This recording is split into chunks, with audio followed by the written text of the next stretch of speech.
Գիրք ծննդոց, գլուխ 14 Աբրամը փրկում է Ղովտին։ Եվ եղավ Սենաարի ամարփաղ թագավորի, Ելասարի Արիովք թագավորի, Եղամի Քոդողագոմոր թագավորի և ազգերի Թադգաղ թագավորի ժամանակներում, որ սրանք Սոդոմի Բարա թագավորի, Գոմորի Բարսա թագավորի և Ադմայի Սենաբ թագավորի, Սեբոյիմի Սիմոփոր թագավորի ու Բաղայի, այսինքն Սեգովրի թագավորի դեմ պատերազմեցին։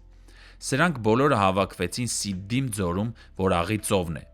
12 տարի Քոդողագոմորին էին ծառայել և 13-րդ տարում ապստամբեցին։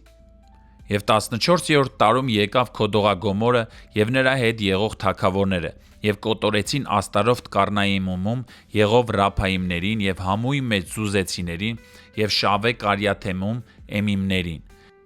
և քոռեցիներին իրենց Սեիր լեռան վրա, մինչև Էլ-Փարան, որ անապատի մոտ է։ Եվ վերադարձան ու եկան Էնմասեփաթ, այսինքն Կադես, և հարվածեցին ամաղեկացիների ամբողջ նահանգը, նաև Ասասան Թամարում բնակվող ամորացիներին, և Սոդոմի թագավորը, Գոմորի թագավորը, Ադմայի թագավորը, Սեբոյիմի թագավորը և Բաղայի, այսինքն Սեգովրի թագավորը Ելան և Սիդդիմ ձորում նրանց դեմ ճակատամարտ տվեցին։ Ելամի Քոդողագոմոր թագավորի, ազգերի Թադգաղ թագավորի, Սենաարի ամարփաղ թագավորի, Ելասարի Արիովք թագավորի դեմ, 4 թագավոր 5-ի դեմ։ Եվ Սիդդիմ ձորը նավթի հորերով լիքն էր, և Սոդոմի ու Գոմորի թագավորները փախուստի դիմելիս այնտեղ ընկան, իսկ մնացածները փախան լեռը։ Եվ նրանք վերցրեցին Սոդոմի և Գոմորի ամբողջ ունեցվածքը, և նրանց ամբողջ պաշարը և գնացին։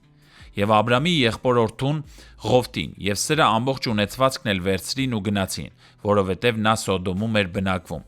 Եվ ճողոպրածներից մեկը եկավ և եբրայեցի Աբրամին պատմեց, քանի որ նա Էսքողի եղբայր և աների եղբայր Ամորացի Մամրեի կաղնիների մեջ էր բնակվում, որովհետև նրանք Աբրամի դաշնակիցներն էին։ Եվ երբ Աբրամը լսեց, թե իր եղբայրը գերի է տարվել, իր ընդոցիներից 318 մարզվածների դուրս հանեց ու մինչև Դան հետապնդեց նրանց։ Եվ ինքն ու իր ծառաները գիշերով խմբերի բաժանվելով նրանց վրա հարձակվեցին և հաղթեցին նրանց, և նրանց քշեց մինչև Կոբա, որ Դամասկոսի ձախակողմում է, և ամբողջ ավարը ետ բերեց, ինչպես նաև իր եղբայր Ղովտին ու նրա ունեցվածքը, և կանանց ու ժողովրդին։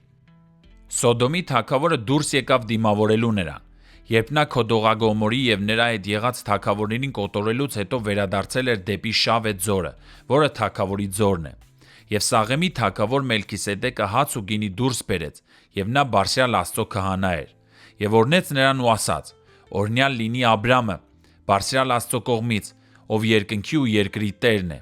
և օրհնյալ լինի Բարձրյալ Աստվածը, որ քո թշնամիներին քո ձեռքը մատնեց, և նա ամեն ինչից 10-րդ տվեց նրան»։ Սոդոմի թագավորն ասաց Աբրամին. «Գերեվարվածներին ինձ տուր, իսկ ունեցվածքը քեզ վերցրու»։ Եվ Աբրամն ասաց Սոդոմի թագավորին. «Ես բարձրացրի իմ ձեռքը դեպի Տերը, Բարձրյալ Աստծուն, ով երկնքի և երկրի Տերն է, որ մի թելից մինչև կոշկի կապը ոչինչ չեմ վերցնի քեզնից, որ չասես, թե Աբրամին ես եմ հարստացրել, բացի այն, ինչ երիտասարդները կերել են, և բացի այն մարդկանց բաժնից, որ ինձ հետ գնացել են, այսինքն Աների և Էսքողի և Մամրեի, թող նրանք իրենց բաժինը վերցնեն»։